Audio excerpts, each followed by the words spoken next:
everybody. I'm Hillary Atkin from the Atkin Report in Los Angeles, and I'm so excited to welcome Claudia B from The Voice to this edition of Hillary's Happy Hour. Claudia, how are you doing? Thank you so much for having me, Hillary. I'm so happy to chat with you. I am doing just great, having the time of my life. Congratulations on making it into the playoffs. Thank you. Honestly, I can't believe it. I had, small expectations going into the voice experience, and they've all been, surpassed already. I'm really excited for the playoffs. I can't believe it.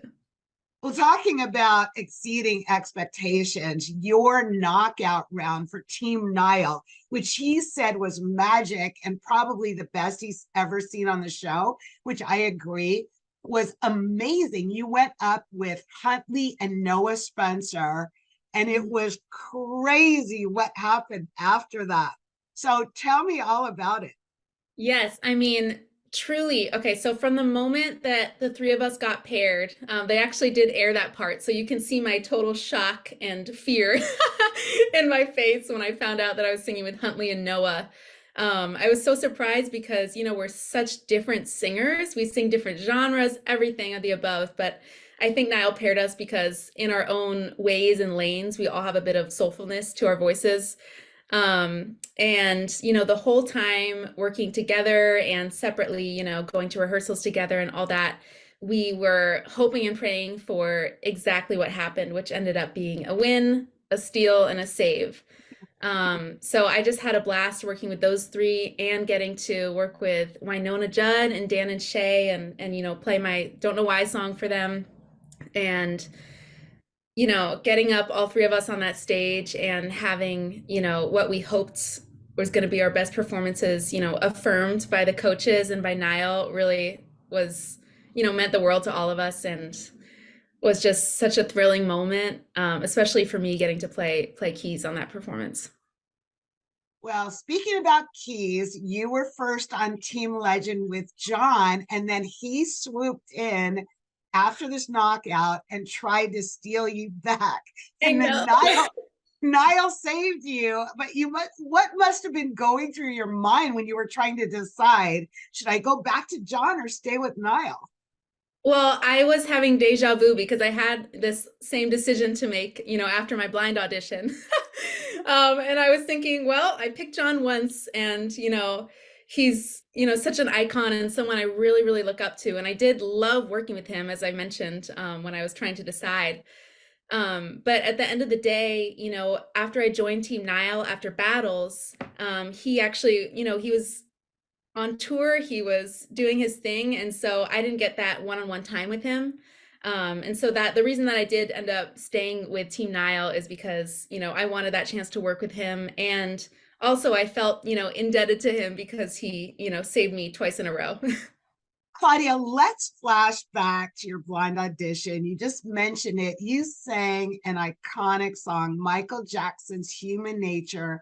You got three of the coaches to turn for you, Niall, Reba, and John. What was going through your head as you were up there on stage after you finished performing?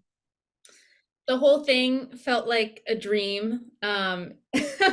I had no idea the amount of nerves that I would feel in that moment. And I was just thrilled that I made it through the 90 seconds, whatever it was of the song. I remember standing up there and I was in these heels. So I remember thinking, don't fall over, don't fall over.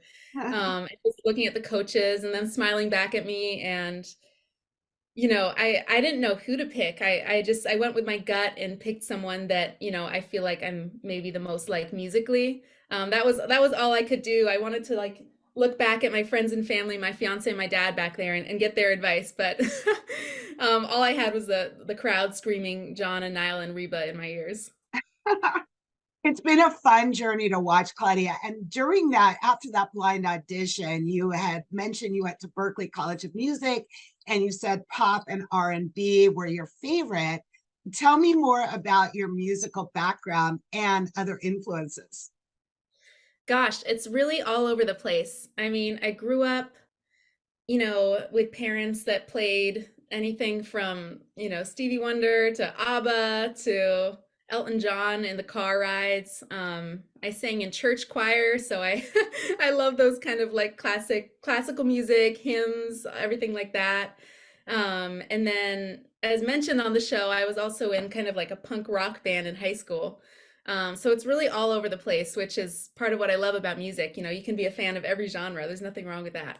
Um, and R&B and jazz is something that feels really, makes me feel really deeply, and I loved getting to explore that at Berkeley and getting to hone kind of my piano chops a little bit. And it's been really good for me because on the show, I've sung a few different genres, and was thrown into a battle of a song that I wasn't familiar with, and did some Michael Jackson. And it's been good to have that versatility, to use when I need it, like on The Voice. Well, I can't wait to hear your next performance in the playoff, Claudia. Thank you And so I want to wrap up our happy hour by lifting a toast to you and your continued success on The Voice. Thank you so much. I'm keeping it simple today with just some water, but cheers. Thank you so much for having me, Hillary. Cheers, Claudia.